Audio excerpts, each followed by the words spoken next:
What's up everyone on the internet? Thank you for making this video part today. I am so excited because of this video. We'll be taking a look at an anime that pretty much stole my heart, Daddies.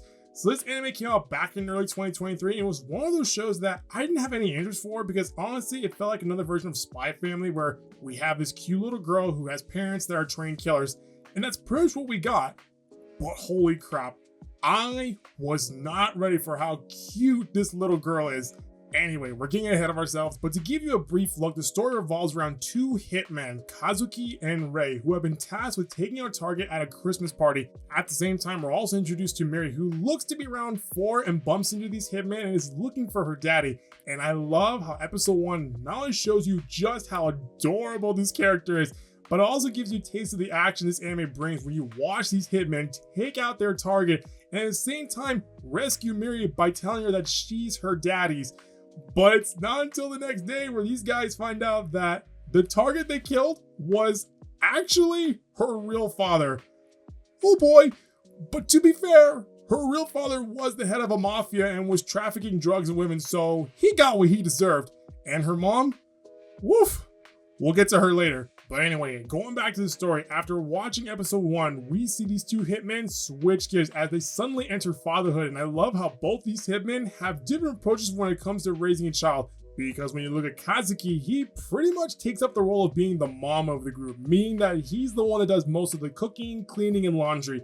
But even though he's the more feminine person of the two, when you look at the burden he carries from his past, raising Miri almost seems like a way for him to not only serve as penance, but also a way for him to finally be happy. Now, when you look at Rei, he's the strong and silent type partner, and while he may seem cold and blatant with his thoughts, he is very protective for when it comes to Miri.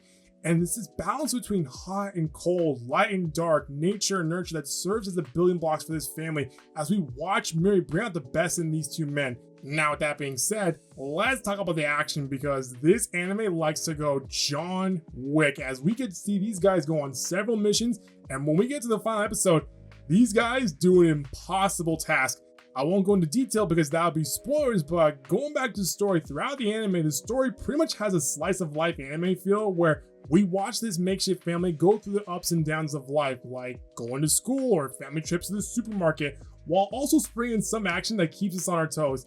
Now, earlier I mentioned Miri's mom, and oh boy, she is quite the character because around midway through the season, the tone starts to change once we see what kind of person she is, to which I responded, "Lady, you have no right to be here," and oh my god, this woman is a cancer because the moment you meet her, you immediately want to protect Miri from her, but as the story progresses, the bond between his family is tested, but at the end of the day, we're reminded that these men aren't her real father. They killed her real father, and when her mother comes to collect, you feel your heart break and being ripped out as you watch these characters go through this trouble moment. And this is something that I think this show does better than Spy Family, because when you look at both shows, they follow similar beats where they have these families being brought together by one cute little girl, while at the same time give the viewers a sense of action. But what makes this show different from Spy Family is because it does not go too crazy on the characters and animation.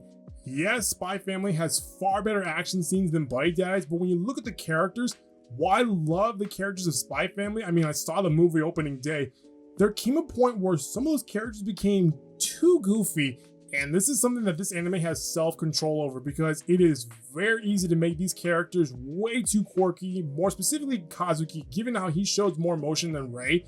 And even though the action isn't as extravagant as Spy Family, the action does feel more grounded, more tactical, and very up close when you see these guys on the job. Now, because we are comparing shows, it's very hard to say that this show is better than Spy Family given how this only had 1 season, while the other had 3 seasons and a movie, but I will say that this show almost feels like the first season of Spy Family as we watch these hitmen form a bond with this little girl. And looking at how the story ends, without giving away any spoilers, I am very satisfied that this show is able to tie up all loose ends and give you a very satisfying ending. So overall, I had a lot of fun with this anime as it is short, sweet, and wholesome, while at the same time, it gives a sense of excitement as you watch these hitmen raise this little girl. And with only 12 episodes, it is super easy to binge through. Well, that's gonna do it for this video, guys. That was my overall view for Buddy Daddies. If you like what you saw, hit the subscribe button so you always updates from this channel. I'll see you next time with a brand new video. Bye-bye.